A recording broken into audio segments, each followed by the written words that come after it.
Let me tell you, we're going to be working in some new material, right, Stan?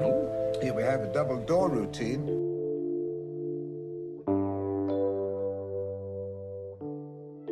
Let me tell you, we're going to be working in some new material. Right, Stan, here we have a double door routine. What would make a man skip the funeral of his lifelong best friend? Stan Laurel and Oliver Hardy weren't just comedians, they were legends who shaped the very soul of comedy. Yet behind the laughter lays of tension, heartbreak, and silence the world never saw. For decades, fans have wondered why Stan never came to say goodbye to Hardy. But the truth is far more heartbreaking than anyone imagined. Comedy's most iconic duo. Stan Laurel and Oliver Hardy were opposites in every way. Yet together they created a chemistry that changed comedy forever. One tall and lean with a look of innocent confusion permanently frozen on his face. The other was round and proud, carrying himself like a man who had everything under control until the world decided otherwise. Together, they created a rhythm of comedy that would echo for generations. Their timing, their chemistry, and their effortless chaos made them the most recognizable duo in Hollywood's golden age of laughter. Yet, behind the lights, scripts, and perfect slapstick routines, their personal lives were marked by challenges that didn't always make it to public. Their paths first crossed in 1921, long before anyone could have guessed what that meeting would mean. The film was called The Lucky Dog, a small, silent comedy that didn't make much of a splash. Stan played a policeman robbed by a crook, while Oliver played the crook. They barely shared scenes, and neither one could have imagined they'd become half of something historic. At the time, both were just trying to survive the wild early years of Hollywood, where actors drifted from one short film to another, hoping for a paycheck and maybe a bit of recognition. Stan Laurel grew up surrounded by the smell of grease paint and sawdust. His parents ran a theater, and from the start, he was drawn to the stage lights. He joined Fred Karno's vaudeville troupe, the same company that launched Charlie Chaplin into stardom.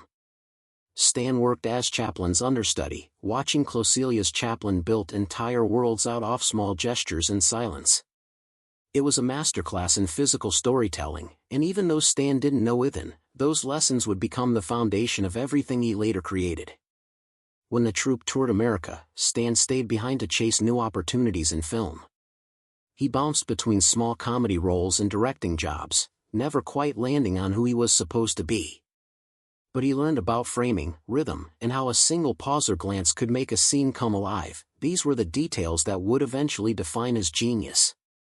Oliver Hardy's world couldn't have been more different, yet somehow it led him to the same destination. Hardy started out singing in theaters, then drifted into vaudeville and finally silent films. His friends called him Babe, a nickname that stuck after a barber used to call him that when he was younger. He was larger than life, both in presence and in personality. By the early 1920s, he'd already appeared in hundreds of films, not exactly as a star, but as a dependable supporting actor who could turn even a small role into something memorable. When the Hal Roach Studios decided to pair Laurel and Hardy officially in 1927's Putting Pants on Philip, something clicked instantly. It wasn't forced or manufactured. It was natural. Laurel's fragile childlike wonder played perfectly against Hardy's grand self-importance. Laurel would blink, tilt his head, and look helplessly at the camera, while Hardy would roll his eyes, puff his chest, and try to maintain dignity in the middle of disaster. Their chemistry didn't just work, it became a language of its own. Over the next 2 decades, they built an empire of laughter. They made over 107 films together.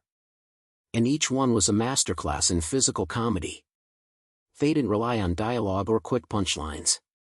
Instead, they built humor from timing, rhythm, and emotion. Their theme song, the Cuckoo Song, became one of the most recognizable pieces of music in film history. Just a few notes could bring audiences to attention, signaling that chaos and charm were about to unfold. Critics admired their balance, the fool and the frustrated gentleman, 2 extremes orbiting each other in perfect comic harmony. Their fame spread far beyond America. They toured Europe where audiences adored them as if they were folk heroes. Decades later in 2005, British comedians voted them the 7th greatest comedy act of all time. Proof that their humor had never truly aged, but even legends can't stay untouched by time. By the late 1940s, the world that had once loved slapstick was changing. After the war, audiences craved new and modern kinds of entertainment. The magic that once filled theaters started to fade. And when Laurel and Hardy made their final film, Untold, in 1951, the cracks were impossible to ignore. The production was a nightmare from start to finish. Both men were in poor health, the script was weak, and communication between the French and Italian crews made everything worse.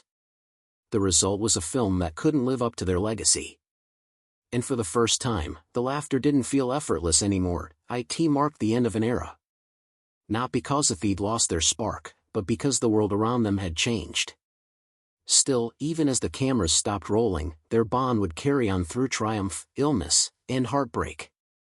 And for Stan Laurel, it would lead to one final unspoken decision that would leave fans wondering for decades to come. Stan's personal battles. Stan Laurel might have made the world laugh, but his own life was often a storm he couldn't control. Away from the cameras, he was consumed by work, tangled in complicated relationships, and driven by a need for perfection that rarely let him rest. His troubles often began where his heart did. Stan's love life was a series of bright beginnings that quickly turned into public turmoil. He was married 5 times, though only to 4 women, one of them twice. The pattern was almost cinematic. Passion, misunderstanding, and collapse, repeating like scenes in one of his own farces. Before Hollywood knew him as Alf of Laurel and Hardy, Stan's first great entanglement was with May Dolberg, an Australian-born actress and performer. They met while working in vaudeville, and for a time she was his partner both on stage and off. May was bold, unpredictable, and often jealous of Stan's growing fame. Colleagues remembered how he would rehearse endlessly, then scrap a whole scene if it didn't feel right. Comedy for Stan wasn't about luck or impulse, it was architecture. Every fall, glance, and hesitation was designed with precision. That perfectionism was part of what made Laurel and Hardy timeless, but it came at a cost. The responsibility weighed heavily on him. While Hardy could leave the studio and unwind at a golf course or party, Stan carried the work home. He was constantly sketching ideas, rewriting lines, or calling editors late at night to tweak something that had been bothering him. When the duo's fame reached its peak, the pressure to stay at that level only intensified. Audiences expected perfection every time, and Stan took that expectation personally. Over time, the strain began to show in his health. He developed diabetes, and by the 1940s, heart problems began to slow him down. Long hours and emotional stress took their toll, but he refused to step back. His work had become inseparable from his identity. Even when he was too weak to perform, he continued writing sketches and notes for future films that never came to be. The fame that once lifted him eventually became a burden. Hollywood was changing, and the kind of comedy he had built his life on was no longer the center of attention. Sound films, new styles, and faster pacing made the slow, deliberate humor of the Laurel and Hardy era seem old-fashioned to younger audiences. Stan felt it deeply, heartbroken that something so dear to him, something he had built with such care, was slipping away. Every failure felt personal, every success temporary. He poured his heart into laughter. But when the laughter faded, he was left facing a silence that few could understand. And that silence, pressure, and pain behind would soon set the stage for some of the most talked about moments in comedy history. The duo's controversies, fame had turned Stan Laurel and Oliver Hardy into the world's favorite pair of fools. But life off-screen was far more complicated than the tidy chaos they created on camera. Behind the charm and comic grace, there were rumors, bad decisions, and emotional cracks that even their closest friends tried to ignore. Stan Laurel had always been the more serious of the two, especially when it came to his craft. But that intensity sometimes spilled into his personal life, where gossip often blurred the line between truth and exaggeration. As the years went by, whispers about his drinking began to surface. Some colleagues said he was struggling with depression, especially during the periods when work slowed down or relationships fell apart. The man known for building perfect scenes on set had suddenly found himself unable to edit the messiness of his own life. There were reports of him retreating from friends, drinking to dull the anxiety that came with both fame and failure. His health was already delicate, and the stress of constant reinvention only made it worse. Insider reports described Amon torn between pride in his legacy and fear of irrelevance. Even in his prime, he had been accused of being difficult to work with. Some at Hal Roach Studios said he was too controlling and unwilling to trust anyone else's judgment. He insisted on overseeing every detail from scripts to props, lighting, and even costume choices. Stan saw comedy as a kind of precision art form. But not everyone saw it that way. Rumors circulated that his perfectionism drove crew members away and sometimes tested Hardy's patience.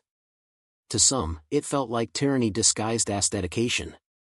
Oliver Hardy's life carried its own set of troubles. And while he hid them well under his affable smile, they often made headlines. He was married 3 times, and each marriage seemed to end in heartbreak. His second wife, Myrtle Reeves, was said to have struggled with alcohol, and their relationship became increasingly volatile. Friends recounted arguments that left both of them drained.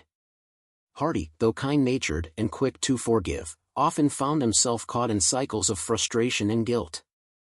The contrast between his calm demeanor on screen and the chaos at home was stark. Financial troubles also followed him.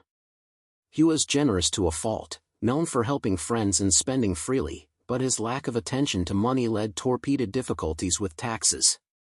The 1930s and 40s weren't kind to actors who didn't have business sense, and Hardy trusted people who didn't always have his best interests at heart. At times, he owed large sums to the government, and there were stretches where he had to take on smaller or less prestigious work to stay afloat. He rarely complained about it, but it wore him down. Despite these struggles, the public continued to see them as the same 2 lovable Monty played on screen. The innocent oft-hair characters had become their shared identity. To millions of fans, they weren't just actors, but symbols of friendship and simple joy. That image was so strong that few could imagine the reality of 2 aging comedians fighting health problems, creative frustrations, and the slow erosion of fame. When stories began to circulate about tension between them, audiences didn't want to believe it.